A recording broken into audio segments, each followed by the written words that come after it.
जन्म से मृत्यु तक मनुष्य को मिलने वाली सजाओं के बारे में।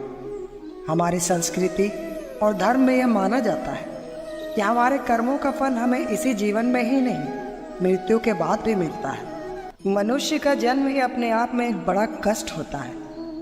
हमारे शास्त्रों के अनुसार माँ के गर्भ में 9 महीने तक रहना, अंधेरे और संकीर्ण स्थान में जीवन बिताना और फिर जन्म के समय का संघर्ष, यह पहली सजा मानी जाती है। इसका कारण है मनुष्य के पूर्व जन्मों के कर्म। जीवन के दौरान हर व्यक्ति को विभिन्न प्रकार के दुख और कष्टों का सामना करना पड़ता है, जैसे गरीबी, बीमारी और संघर्ष।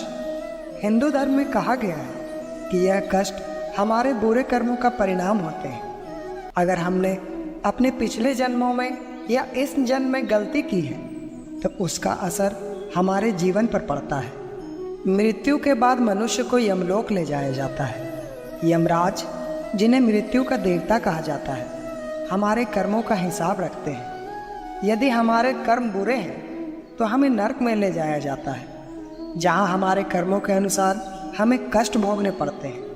हिंदू धर्म में 28 तरह के नरक का वर्णन मिलता है, जहां अलग अलग प्रकार की सजाएं दी जाती हैं। हिंदू धर्म में यह भी माना जाता है कि मृत्यु अंत नहीं है।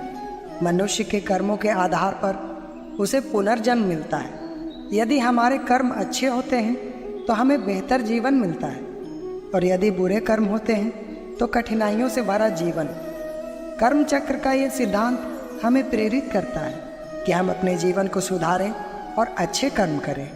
तो दोस्तों, हिंदू धर्म के अनुसार जन्म से मृत्यु तक मनुष्य को मिलने वाली सजाएं हमारे कर्मों पर निर्भर करती है। यही कारण है कि हमें अपने जीवन में अच्छे कर्म करने की प्रेरणा मिलती है, ताकि हमें दुख और कष्टों से बचाया जा सके। आइए हम सब मिलकर जीवन को सही मार्ग पर लेकर चलें और अपने कर्मों को शुद्ध करें। धन्यवाद।